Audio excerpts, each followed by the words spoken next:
எங்கள் பேர் தீபா. திருவள்ளூர் மாவட்டம் ஆரம்பாக்கம் செல்வியம்மன் கோவிலில் தான் நாங்கள் இருக்கிறோம். கிட்டத்தட்ட அதிக வருஷமாக நாங்கள் இங்கே தான் இருக்கிறோம். குழந்தை ஸ்கூல் முடிஞ்சு வர சொல்ல பின்னாடியே ஃபாலோ பண்ணின்னு வந்து குழந்தைய தூக்கின்னு போய் இல்லாத வேலைலாம் பண்ணியிருக்கான். குழந்தை தப்பிச்சு வந்ததே பெரிய விஷயம். எங்களுக்கு இங்கே ஒரு பாதுகாப்பும் கிடையாது. உண்மை அதுதான், பாதுகாப்பு கிடையாது. இப்போ முதல்ல பாதுகாப்பு வேணும் எங்களுக்கு. எங்கள் குழந்தைய இந்த மாதிரி பண்ணணும்னா பிடிக்கணும். எங்களுடைய கோரிக்கை அதுதான் சார். ஆர்எஸ்ஆர் ஹாஸ்பிட்டலில் தான் அட்மிட் பண்ணி வச்சிருக்கிறாங்க. இன்னும் குழந்தைய வீட்டுக்கு அனுப்பல.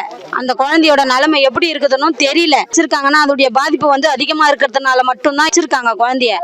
எங்களுக்கு அவனை பிடிக்கணும். எங்க குழந்தைக்கு நடந்த மாதிரி எந்த குழந்தைக்குமே நடக்க கூடாது. நாங்க இவ்வளவு தூரம் அசிங்கம் கூட பார்க்காத இவ்வளவு தூரம் நாங்க வெளியே எடுத்துன்னு வந்திருக்கிறோம். நான் இந்த விஷயத்த இது எந்த குழந்தைக்கும் நடக்க கூடாது. அன்னைக்கு குழந்தைக்கு வந்து 6 நாள் ஸ்கூல் விட்டுருக்காங்க. ஸ்கூல் விட்டு வீட்டுக்கு வர வழிதான். வீட்டுக்கு வர ஸ்கூல் ரூல்ஸ் கிடையாதான். ஸ்கூலே அன்னைக்கு செகண்ட் சாட்டர்டே ஸ்கூல் விட ரூல்ஸ் கிடையாது, ஆஃப் டே. ஆனா அவங்க இருந்தாலும் விட்டுருக்காங்க. ஸ்கூல்ல போய் கேட்டதுக்கு அவங்க என்ன சொல்றாங்க, சாரி அந்த ஒரு வாரத்துல முடிச்சுட்டா எல்லாமே மறைஞ்சிருமா, எங்க குழந்தை பாதிக்கப்பட்ட குழந்தை திரும்பி வருமா, முடியாது. அவங்க சாரின்னு சொல்லிட்டாங்க. நாங்க அப்புறமா அவங்கள பாத்துக்கிறோம். இப்ப 12:30 மணிக்கு குழந்தை நடந்து வர சொல்லும் இந்த வழிதான். இந்த வழியை தான் ஃபாலோ பண்ணின்னு வந்து இந்த பக்கம் தான் தூக்கின்னு போயிருக்கிறான். குழந்தைய தூக்கின்னு போயிட்டு அவ்வளவு அடி வேற அடிச்சிருக்கிறான். குழந்தைய அவன் பண்ண தப்பு இல்லாத அவ்வளவு அடி அடிச்சுக்கிறான். குழந்தைய உட்கார வச்சுட்டு போன் பண்ணிருக்கிறான். இன்னொருத்தனுக்கு போன் பண்ணி அவனை வர வைக்கிறதுக்கு. குழந்தை அதிர்ஷ்டவசமா தப்பிச்சு வெளியே வந்துடுச்சு. குழந்தை வந்துதான் எங்களுக்கு வீட்டுல இன்ஃபார்ம் பண்ணி நாங்க ஓடியான அந்த 7 செகண்ட் 8 செகண்ட் ஓடிறதுக்குள்ளவே அவன் தப்பிச்சுட்டு இருக்கிறான். கேமராவை வந்து நாங்க வீடியோ எடுத்து வச்சிருக்கோம். இங்க இந்த கேமரால போறான், குழந்தைய தூக்குறான், எல்லாமே தெரியுது.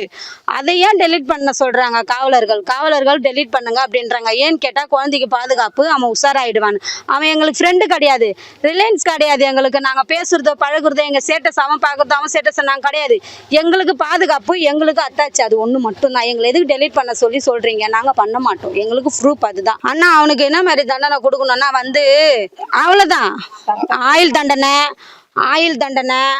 5 வருஷம் 10 வருஷம் அப்படிலாம் போடவே கூடாதுண்ணா. பட்டுன்னு வேலையை முடிக்கணும். இன்னைக்கு சாட்சி ஏறி குழந்தை சொல்லுச்சா 2 நாள் 3 நாள்ல முடிச்சிடணும். நான் அவன் கதைய மற்ற பெண்கள் மேல கை வைக்கிறதுக்கு பயப்படணும். அவன் மட்டும் இல்ல, இந்திக்காரன்றதுல தமிழ்காரனே பயப்படணும். பெண்களுக்கு பாதுகாப்பு இல்லாத நாடா மாறி போயிருக்குது. அவனுக்கு கொடுக்குற சட்டத்துல நாடே மாறணும் தலைகீழ். அதுதான் எங்களுடைய கோரிக்கை.